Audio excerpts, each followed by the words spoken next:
Assalamualaikum warahmatullahi wabarakatuh. Perkenalkan, nama saya Septiani Makmur. Saya dari kelas A, Fakultas Ekonomi, Program Studi Pendidikan Ekonomi. Baik, saya akan menjelaskan tentang menggunakan teknologi informasi dalam menjalankan perdagangan elektronik atau e-commerce. Yang pertama yaitu perdagangan elektronik.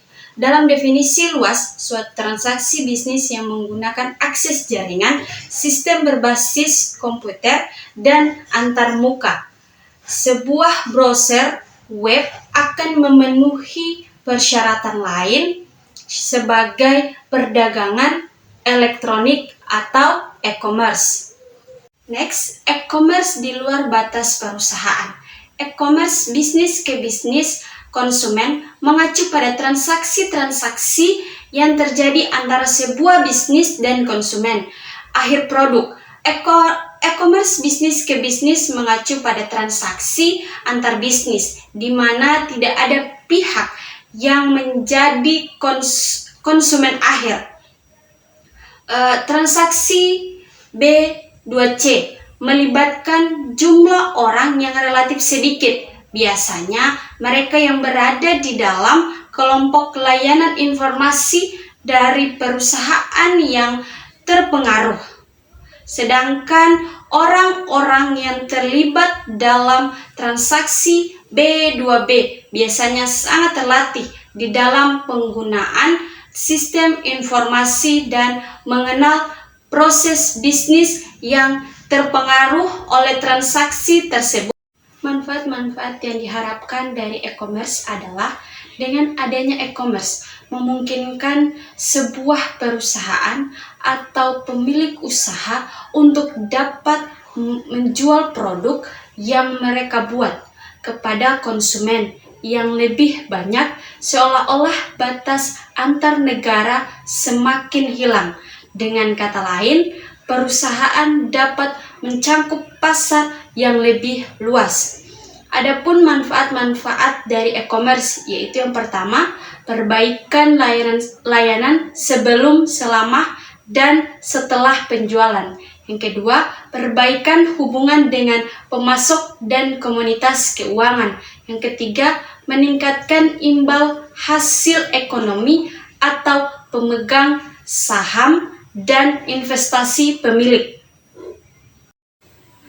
Adapun kendala-kendala e-commerce, yaitu pemanfaatan e-commerce tidak luput dari berbagai kendala yang perlu dihadapi, baik oleh pelaku usaha maupun oleh konsumen.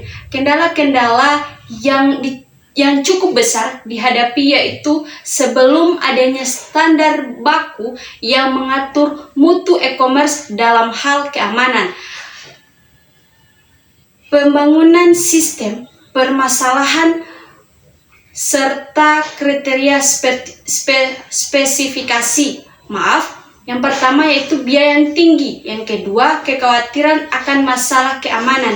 Yang ketiga, perantai lunak yang belum mapan.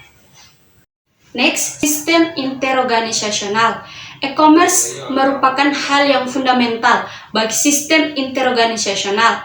Tanpa jaringan komunikasi dan kemampuan pemrosesan komputer, organisasi akan menjadi sebuah pulau produksi maya dengan sedikit kemampuan yang dipergunakan untuk jasa dan produk pencipta vitalitasnya. E-commerce dan EDI adalah jalan bebas hambatan bagi sistem interorganisasional. Perusahaan yang berpartisipasi disebut sekutu dagang, sekutu bisnis, atau aliansi bisnis. Adapun saran-saran pengguna internet yaitu yang pertama, pastikan situs web Anda kuat. Yang kedua, pastikan browser dan struktur basis data Anda fleksibel maupun intuitif.